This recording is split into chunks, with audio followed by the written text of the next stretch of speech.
अस्सलाम वालेकुम viewers, welcome to students platform. Viewers, आज हम करेंगे MCM 301 के लेसन नंबर 39 को। तो आइए स्टार्ट करते हैं।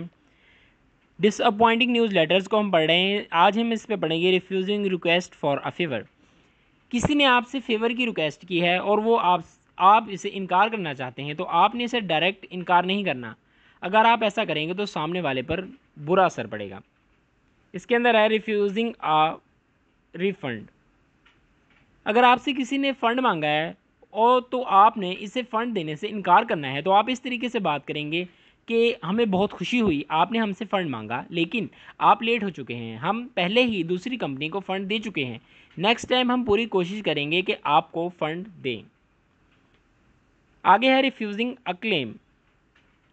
When refusing a claim, avoid language that might have a negative impact on the reader.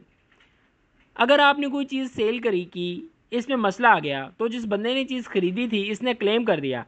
अब उसे क्लेम की को आपने रिफ्यूज़ कैसे करना है? पहले तो ये देखें कि इसकी जो वारंटी है क्या अभी बाकी है या ओवर हो गई है। अगर ओवर हो गई है तो आप जो कस्टमर को बता दें कि वारंटी ओवर हो गई है, इसलिए आप इस पर क्लेम नहीं कर सकते।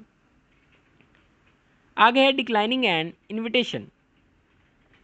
अगर आप किसी की इनविटेशन का लेटर आया है और आपने इसे रिफ्यूज़ करना है, तो आप कैसे करेंगे?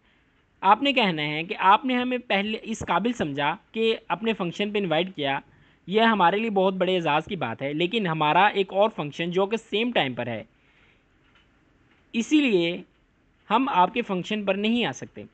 इस तरह आपने डायरेक्ट इनकार भी नहीं किया और दूसरे वाले को वजह भी पता चल गई। नेक्स्ट है रिजेक्शन जॉब एप्लीकेशन। किसी बंदे को जॉब से रिजेक्ट करना। ज़्यादातर कंपनीज किसी को इंटरव्यूज़ के बाद जब रिजेक्ट करती हैं तो वो ये रीज़न देती हैं कि हमें ज़्यादा एक्सपीरियंस वाला बंदा चाहिए, आपके पास इस लेवल का एक्सपीरियंस नहीं है। व्यूअर, ये था आपका लेसन नंबर 39 MCM 301 का। मिलते हैं नेक्स्ट लेसन में। Till then take care. अल्लाह।